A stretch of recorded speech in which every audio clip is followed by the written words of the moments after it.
Well, welcome everybody. We are so lucky to have John, the bodybuilding vegan, here in the house. And I have to say, I have a lot to learn about John, but his message and his dedication to veganism is electric. So, John, tell us how you became vegan. Aw, thank you for having me on, Aaron. It's nice to do this. It was also awesome to get to meet you in person.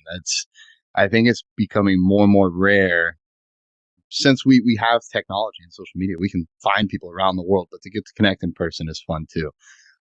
So my vegan journey, I mean, I like to think inherently that most of us are born vegan, and then we're convinced by society or parents or otherwise that we need to kill and eat animals. I remember my earliest memory of like having a vegan style moment. I was around 3 or 4 and fishing with my dad, and he asked me if I wanted to eat fish for breakfast the next day, and I said, "Yeah, sure." Until I saw him pull them out of the water, and I realized, like, oh, the fish that are on the plate are the same as the fish that are in the water, and that was just like mind blowing to a 4-year-old. And it's funny. I was just talking to my girlfriend with her stepdaughter just had a kid, and they were trying to feed him, I don't know, a burger or something, and he's like, "We don't eat cows.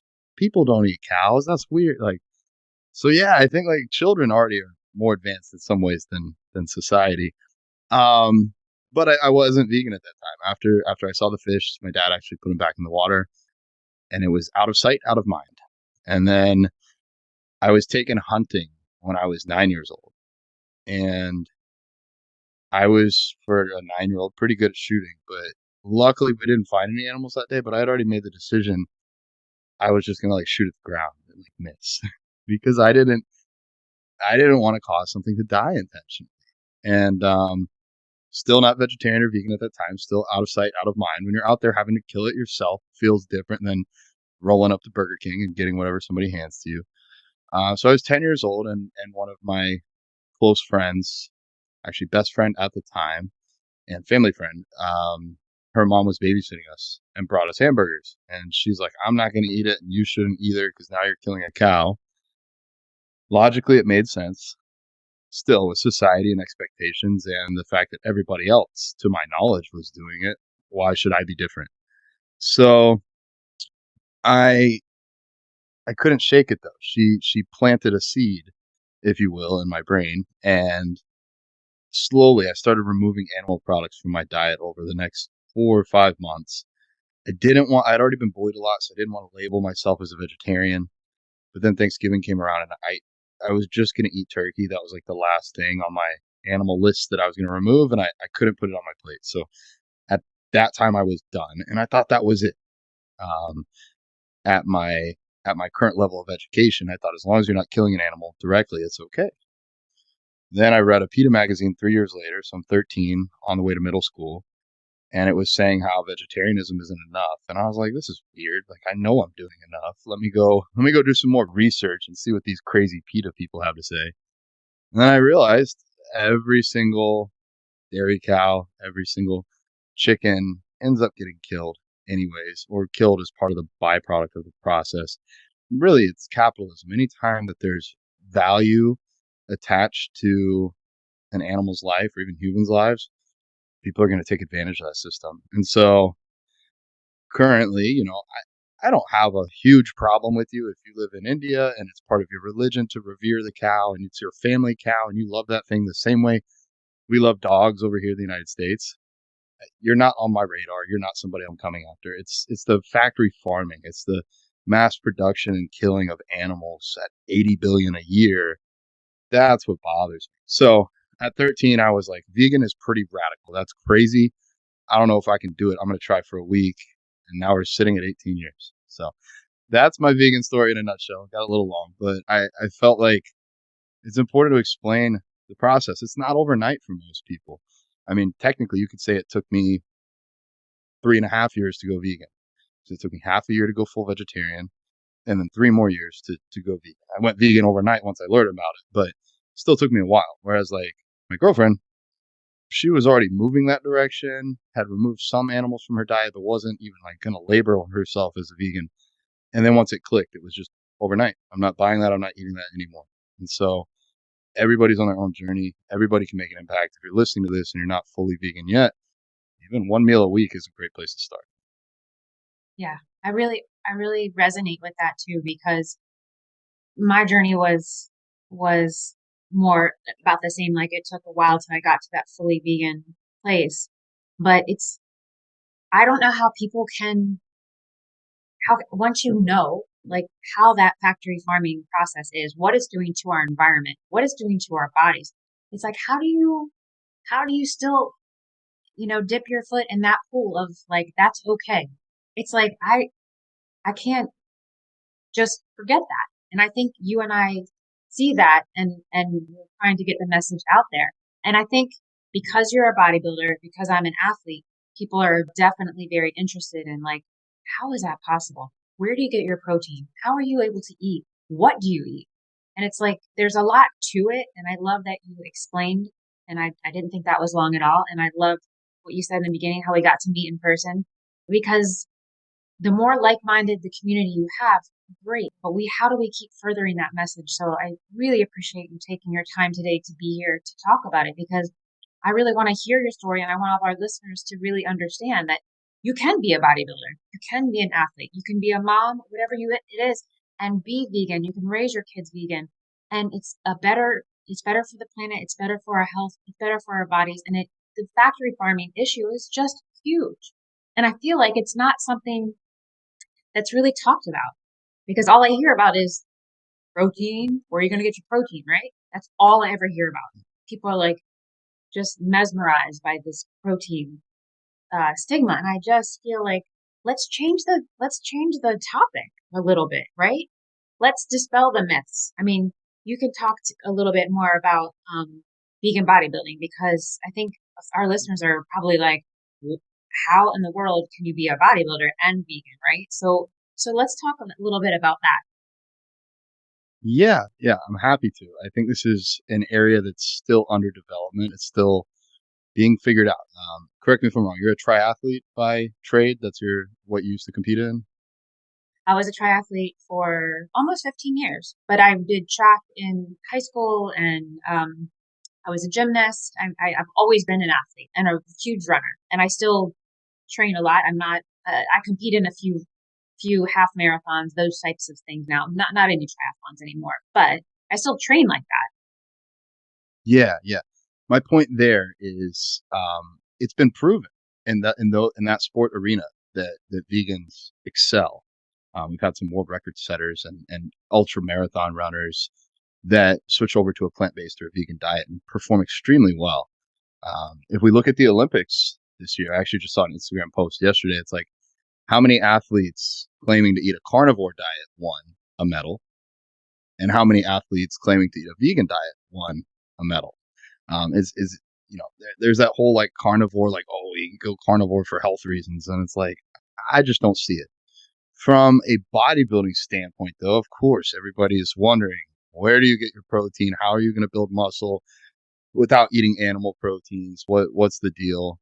And taking a step back, if we look at the animal kingdom, like horses, they have bigger legs than me, and they don't eat meat. Like, clearly, they're able to get amino acids through some sort of plant material. Um, Bodybuilding in and of itself is kind of not kind of, it is an extreme sport. And so I think people will be drawn towards extremes, such as needing tons and tons of protein, thinking that it has to come from animals. At the end of the day, you will need a lot of protein to be a bodybuilder, a lot of amino acids, but they don't have to come from animals. I think I and some others are living proof of that. In my own journey, I went vegan at 13, never eaten an animal or an animal product since then intentionally, other than, I'll be fully honest, honey for a while, because I thought if I got it organic and local from bee farmers out in my city, that they would be nice and kind to the bees. And, bees were dying anyways, so we needed to protect them and still have them around by farming them. And then I found a dead bee in my local organic honey, and I was just like, it probably wouldn't have been dead if it wasn't for me buying this. So stepped away from that. But other than that, since 13, been fully vegan. And I didn't start lifting weights until I was 15. And now I've been as heavy as 255 pounds as a vegan bodybuilder. And I have gotten up to 400 grams of protein a day, which I'm not giving advice. I'm not saying you need 400 grams of protein a day. If you're 250 pounds and you're vegan and a bodybuilder, get back with me. But for most people, that would be a bit extreme. And so when somebody asks me, like, where do you get your protein? I do like to ask and say, well, I'll answer, but how much are you eating right now? How many grams of protein per day? Most people have no idea. All the people that are worried about it, the soccer moms, the people that don't even go to the gym, the overweight people that, think that going vegan would just make them frail and skinny and weak. And it's like, you don't even know what you're eating. So first, let's look at you, see what sources of protein you're eating. How much vegan protein would you need to eat to match back to that? And then I go into all the different ways that I can get protein as a vegan. There's tons of options.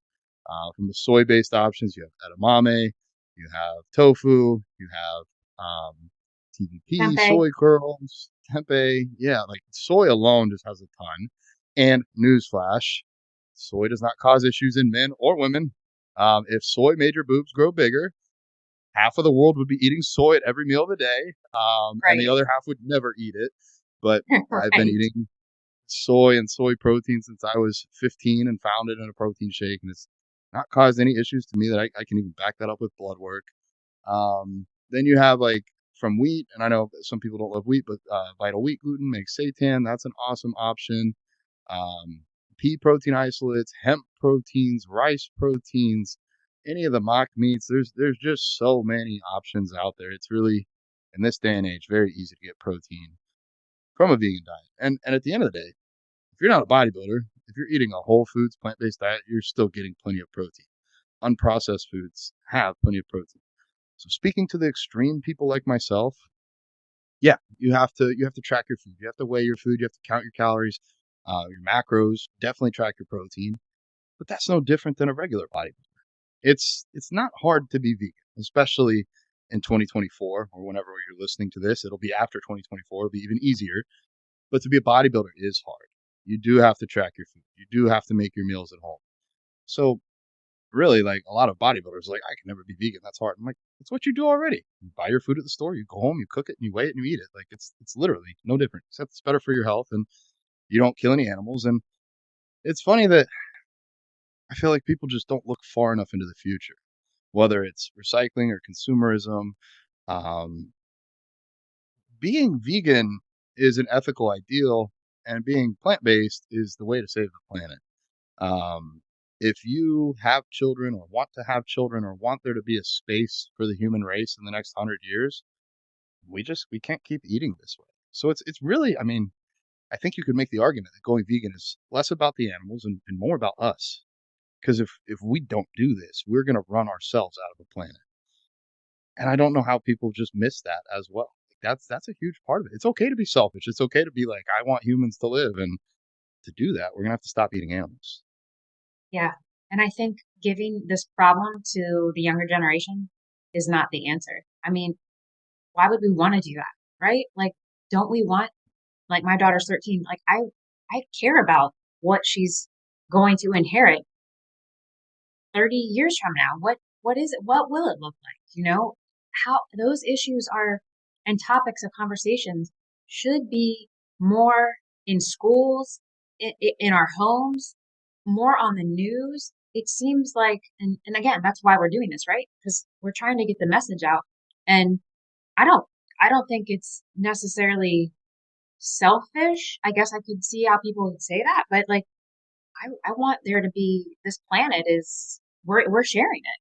Like it's not just I'm here by myself and this is how I choose to eat. It's like what I'm choosing to eat is affecting the planet, is Yeah, affecting my health, which is our taxpayer dollars paying for all the obesity drugs and all the people that are diabetic and all these things are know what like how do you not make that connection? It's huge. Like I don't even go to the doctor. I'm sure you probably never do. You never need to either. it's pretty rare. Knock on wood. I've never broken a bone. I have had some injuries. I just pulled my hamstring the other way trying to do some sets of 200-pound dumbbell RDLs, just being a little silly. I've since decided I'm going to scale back my training a little bit, be a little smarter. But yeah, I'll put it this way.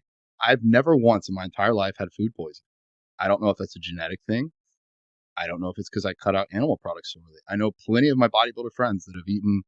It's crazy. You know, you eat 6 meals a day as a bodybuilder, and if you're not cooking your chicken or your beef all the way, I don't even own a food thermometer. Like, that's new to me because, again, vegan at 13, I never learned how to cook meat. I have clients that work under me that are not fully vegan yet, and so maybe they have meat in their meal plan, and I just trust that they know how to do it. Like, I don't know how to cook it. I don't know. Like, if somebody brought it over and was like, "You get $1 million if you cook this right," I'm taking a shot in the. I'm probably hopping on YouTube to cheat, but I don't know how. And I've never run into, and I've eaten some questionable vegan food. Nick from Vegan International Co. He always makes samples and he sets them out at an event. It was after like a 12-hour day, and I see this sitting there. I was like, "Yo, what's going on with that sample?" He's like, "We normally, dispose of it after the event." I'm like, "I'll dispose of it," and still didn't get sick. Not advocating you try that. I'm just saying historically for me, it seemed pretty safe to eat vegan food. Um, and that's the other thing. Like, I think a large part of our job, Aaron, is to break stereotypes and help dispel these misconceptions, because a lot of people are like, "Oh, well, you work so hard to make your vegan food, to make your vegetables look like meat." And I'm like, "Well, you work really hard to raise these animals and chop them up into pieces and make them look like meat. They don't come out of the factory like that. Like, we we have to kill something to make it look like that." But beyond that, like, what do you really lose when you go vegan? Like, we've shown that you can be an athlete. I think that's you and I stand out in that aspect. We can show other people they can be athletes. So if you're going vegan or plant based or even more plant based, you're not giving up being an athlete by going to places like Vine Vegan, or whatever your local vegan restaurant is, or even just go to Whole Foods. They even make vegan pizzas and stuff at Whole Foods. Like, we've shown that vegan food can taste good. Um, by being kind and inclusive and inviting people instead of calling people non-vegan, calling them pre-vegan, hosting the seminars like you do, we're showing people that the vegan community can be fun. So what? And then I get protein. I get plenty of protein, so we're not missing. Like, what are you missing when you go vegan? I think the biggest thing that people miss out on is not talked about enough. Heart Yeah, disease, cancers, obesity. Like, if we could put the United States on an all-you-can-eat, Whole Foods plant-based diet, we'd probably lose 1 trillion pounds. Like, you're just I not going to get agree. fat. You're not going to want to, because the food's going to be filling. It's going to be nutritious. You're going to feel good. You're not going to have cravings because you're getting your micronutrients. So really, it's just so simple. And I'll put it this way: it doesn't even have to be 100%. If everybody in the world went plant based half the day, it'd be like half the world immediately converting to vegan.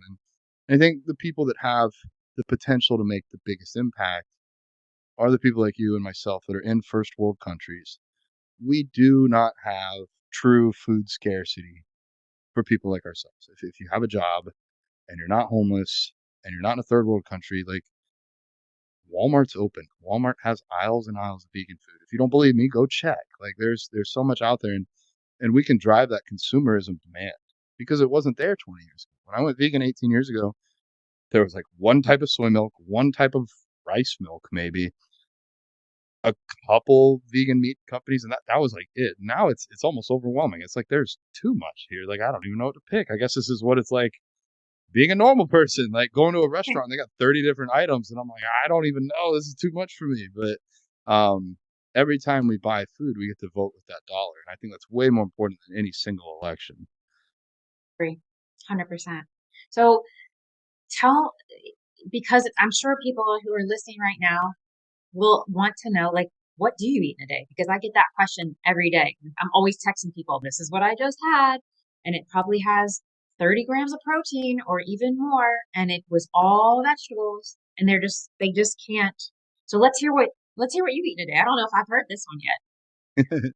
Well, I know from following you that you eat a little bit, I'll say, traditionally healthier than I do. I eat a relatively varied diet.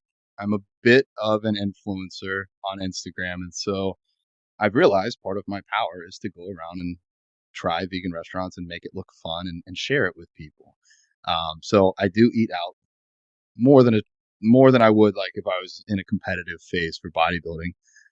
But my day to days, I try to keep them pretty sane. Like today, for example, I'll just run through what I've had so far. My first meal was a TVP oatmeal bowl. I made like kind of like a savory breakfast oatmeal with some garlic powder, pepper, salt, green beans, and then this company called Thrilling Foods. They make this bacon with a K. It's really, I looked at it when I pulled it out. It kind of looks almost like tofu. It's kind of Hmm. how it looks, like sliced tofu, but with seasonings on top. And I threw it in the air fryer, thinking like, this kind of looks like tofu. This might be weird, but then it like crisped up in the air fryer, and it was reminiscent of what I remember bacon being like. Granted, this is 21 years ago since I've had bacon, so I don't really know, but it was good. I enjoyed it. So that was my first meal. That ended up being like 60 or 70 grams of protein. My second meal I had right before this podcast, I had 100 grams of cream of rice. It's my favorite meal. 20 grams of almond butter, 100 grams of blueberries, and 70 grams worth of my soy or pea protein isolate powder. And I eat that meal before the gym. So once we get off this podcast, that'll be digested and I can go to the gym and train. And then I'll have another shake when I get home from the gym, 50 or 60 grams of protein. And then 3 more meals throughout the rest of the day to hit the rest of my macros. I I'm simple. I like almost everything. I think being a bodybuilder has done that to me by going into periods of time where my food was very low. I love almost everything. Like I used to hate raw carrots. I'll eat raw carrots all day now. I don't care. I like them. I like everything. So dinner might look like something like potatoes with say Grace protein. They make these like soy protein curls that are really good. If I want to spice that up, I might throw like some barbecue sauce on there with macadamia nut oil. Um, what else do I like? Ooh, if you've never tried this, most people view seitan as like savory, like kind of like meat, right? And I realized that seitan is made from vital wheat gluten, which is like a flour. I was like, well, you can use flour to make a bread. So I took some vital wheat Oh, gluten, I took some bananas, mashed them up, threw in a little bit of um, which marshmallow treat like protein powder. You could use vanilla, you could use whatever. And I was trying to keep the fat low, so that was it. I just added some baking powder and baked it. Because the seitan is normally pretty chewy and thick, but if you add baking powder, it'll kind of float up. So it's a super easy way to make like a sweet dessert. It's crazy high in protein. It was like 50 grams of protein per little block. wow. You could put some like I think I had some cream cheese on top of it one day or almond butter the next. So good. Um, but I'm like, yeah, you could probably do that with chocolate chips. Throw some walnuts in there. Super easy, super high protein. I like it. But for me as a bodybuilder, when I'm in the off season, my carbohydrates can get up to like 600 to 900 grams a day, which is a lot of food on top of the proteins and the fats. So I normally stick to all things rice, whether that's rice cakes, cream of rice, rice itself, rice pasta, rice noodles. Just digests really well for me. But And also that's rice has protein. rice has a little bit of protein too. I mean, Yeah. almost everything. I personally like for this white rice because it digests easier. There's two different ways to do things. If you're trying to just be healthy, more of the whole foods unprocessed stuff is a great route, and it will keep your calories lower.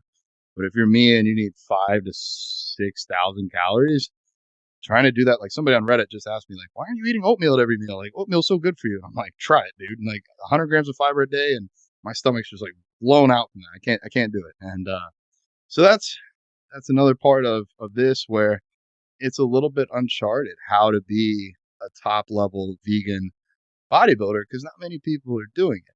So there's not a whole lot of research or data. I mean, I don't think there's any legitimate studies done on 200-pound, 225-pound plus vegan bodybuilders following different diets. And there's just not that many of them to run a good study. So I rub elbows with a lot of normal bodybuilders. I see what they're doing. I see what their carb sources are. I see what even like I reverse engineer it. So most traditional bodybuilders will have some honey backstage before their show. It helps with keeping their pumps while they're on stage, giving them a little bit of energy before going out the last time, filling out their muscles a little bit without bothering their stomach. And my coach asked me, can we add honey? And I was like, not going to look good for the whole vegan thing to have honey in there. And ethically, whether it sounds silly or not, I don't want to kill bees. So let me see. All right, how is honey made? So obviously bees make it, but they get nectar from these flowers. Flowers are kind of like fruits. So I started doing the research, and I found the glycemic index of honey. It's like around 60. And so I was like, maybe like molasses or maple syrup would work. And then the glycemic index was way off. Okay, that's not going to work. Let me look at different fruits. So start looking at different fruits and seeing their glycemic index. And I found dates. And then I found date syrup. And I'm like, okay, it's from a fruit. It's very similar, like from where it's from to honey. Glycemic index was in like 2 or 3 um, numbers off. It was like 57 versus 60 or something like that. Very close. I was like, this will work. And then we practiced with it, and it worked. So there's different ways to do it. And like, that's kind of where I'm at. I'm like at the forefront trying to figure this out so I can just hand this out to fellow athletes and competitors in the future. And I coach a lot of vegan competitors. And so I want to be able to do everything for them A to Z. Like for myself, my coach isn't vegan. He doesn't know how to write me a meal plan. He gives me macros, but I don't know anybody else in the competitive bodybuilding space right now that's further along than me to give me that advice. So do a lot of self-experimentation. And then I gratefully have a lot of vegan athletes that trust me, and I get to see what works with them and what doesn't. And so from writing the meal plans, having all their training laid out, like they can come to me and get everything. I often have people that are vegan working under non-vegan coaches, and they're like, oh, can you just do my meal plan? Because I have a coach for the rest. But they don't know what to tell me to eat. I'm like, I will. I think it'd be better to do it all under one house where they have a collective view and can understand. Because if you're the athlete, you might not know what food to change from one week to the next. And if you're the coach, you don't even know the foods that they're eating. So anyways, that's a reason why, even though personally I would like to take a step back from bodybuilding in the next few years, I'm still in it because I feel like I got more to learn, and there's people that really need help here. Yeah. So when did you get the tattoo? Yeah. Let's see it. I So love it. if you're listening or driving, I have a giant vegan tattoo on the side of my head. Somebody thought it was a sticker the other day. They didn't think it was real. I got that back in April this year, April of 2024. It was 2024 that I realized I can do a lot more than I realized. Like I can give back more. There have been a few levels of awakening in my life. The first was vegetarian. The second was going vegan. The third was charity and realizing that just being vegan alone, if I go live as a vegan and I live under a bridge somewhere and I never talk to anybody, in my eyes, that's not even the bare minimum. I want to be respectful here, but it would almost in my eyes be like being alive during the Holocaust or being alive during slavery and just turning a blind eye and saying, well, I'm not going to participate, and that makes me okay. I think it's our job to stand up for what we believe in. And I think that's like, to me, as of this year, the greatest gift that I get to give myself is to be able to stand up for what I believe in. Like I have a social media, I have a mouth, even if I'm just out in public. I now have a head tattoo to show people I'm vegan. I don't go anywhere without a vegan shirt on, and it lets me be a billboard. And I tell people, like, because people stop and they're like, "Oh, I'm vegan too," and I'm like, "How was I supposed to know that? You don't have anything vegan on you. There's no way to tell." What if we all wore shirts? We'd be that super loud vocal minority and maybe get more people to stop and question us and see how fit you can be and everything like that. So long story short, I wanted to get this head tattoo regardless, but I thought, maybe people would pay to like watch me get it done. So let me just set this crazy goal of like $5,000 in a week. And if I can raise $5,000 in a week, I'm going to go pay this artist to tattoo me and I'm going to live stream. And I put up the first $500 to get it rolling. And like 2 days in, we hadn't even broke $1,000. And I told the owner of the sanctuary that I was going to do this for, Alex Walsh, I told him, I'm going to fund this either way. And I'm like starting to think, oh no, I'm going to have to come up with like 4. But we got we got people that aren't even vegan donating. My coach, he's not vegan. He donated. A ton of friends that probably as they were eating a hamburger were like, let's go save this pig. Let's donate money to save this pig and we'll help out. And it just made me realize you have to give people an opportunity. If you give them an opportunity to do something good, a lot of people will take you up on it. And we had a huge partial sponsor. He agreed to fund half of it. He funded $2,500. He's a crypto investor, not even vegan. He offered to take Alex out to a steakhouse after the thing was done. And Alex is like, I can't do that. I don't eat meat. But like that guy still put up enough money to pretty much save this pig's life. And I think if we challenge people to do the right thing, we'll be.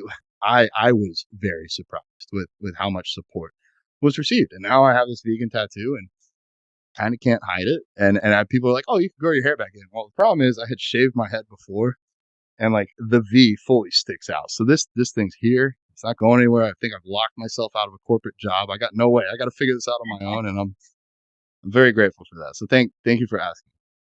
Yes, you are not meant to be in a corporate job. You are meant to be exactly what you're doing, where you are today, spent, really spreading the message and being impactful. As our friend Robert Cheek's new book, The Impactful Vegan, right? How do we become more impactful? Yeah, it's great that we leave meat off our menus, but how do we, in a way that's kind? It's like I'm surrounded by people who eat meat. I don't judge them, but I am certainly willing to have that conversation or at least give them some information, right? So that they can maybe make a different decision, at least one meal a week, right?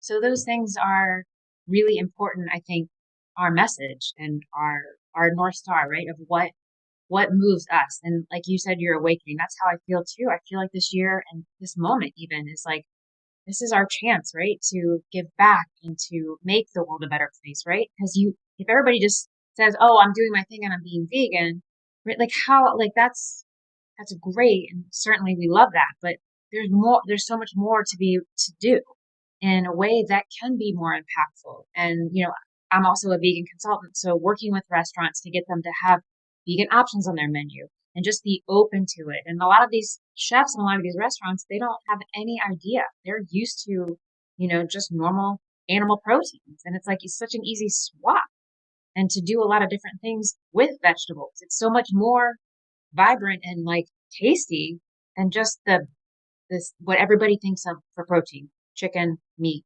fish, turkey.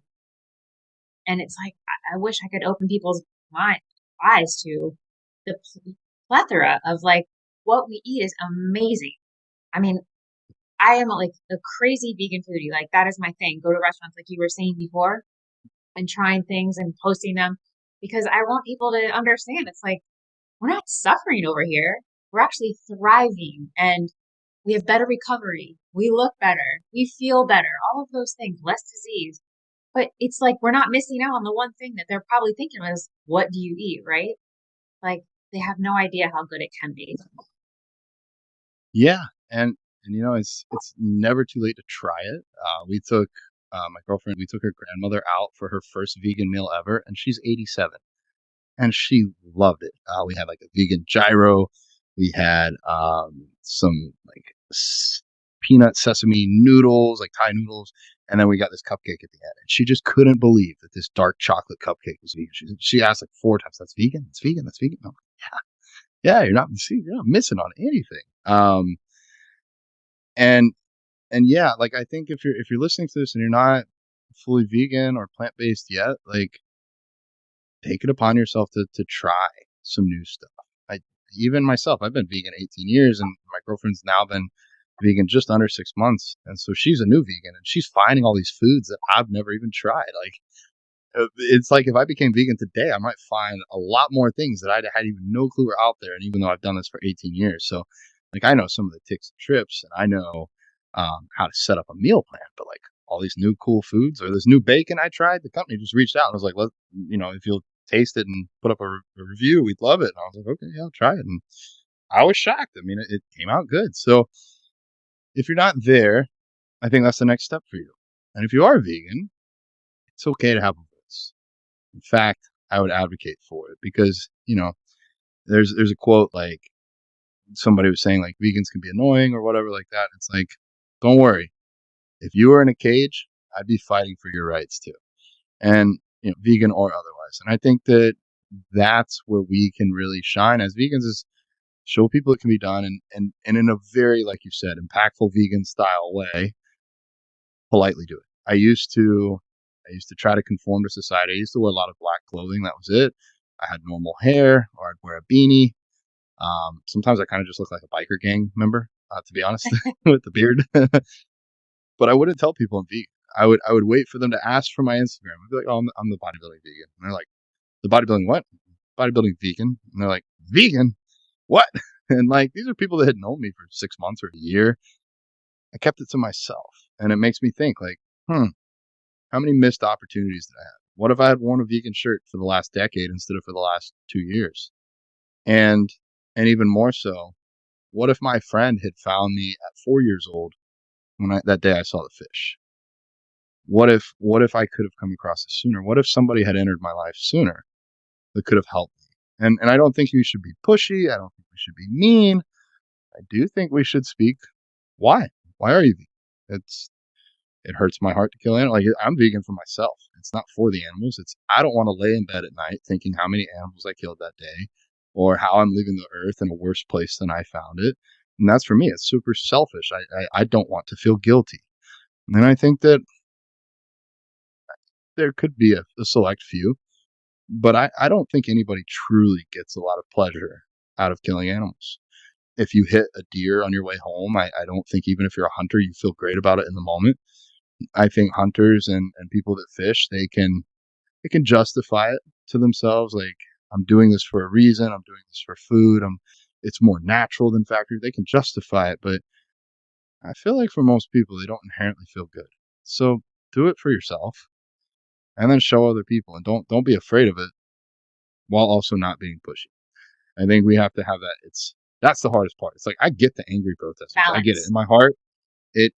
I understand. You want to go throw blood on people that are wearing fur? Like, I get it. Like, there's blood underneath that fur, whether or not they have it on them. There is blood, and like, I get it. But that's not going to change people. That's going to radicalize people, make them hate us. So we get to be the example, like you and like Yes. me, and show the fun food, and convince people to come on over. And speaking of that, how do people find you? So anybody listening right now that wants to reach out for bodybuilding, coaching, meal plans, how should they find you? Thank you. I'm pretty active on Instagram, so I'm at the bodybuilding vegan. That's where this all started back in like 2013. I got that handle because somebody took bodybuilding vegan, so I'm the bodybuilding vegan. My website has all the links to everything. It's thebodybuildingvegan.com. And then I'm on YouTube now, and my second channel, it's Bodybuilding Vegan TV. So if you guys want to try that sweet seitan banana bread recipe, or like 15 others that are just usually high protein, healthy foods, I post a lot of recipes on YouTube. So I get back to everybody. If you have a question, you can DM me on Instagram. I don't care who you are, how big your following is, or how small it is. I am sometimes admittedly a little behind and slow. Aaron can probably attest to that, because I just get inundated, and then I'm like, I got clients. Let me focus on them first. But I do get back to everybody eventually.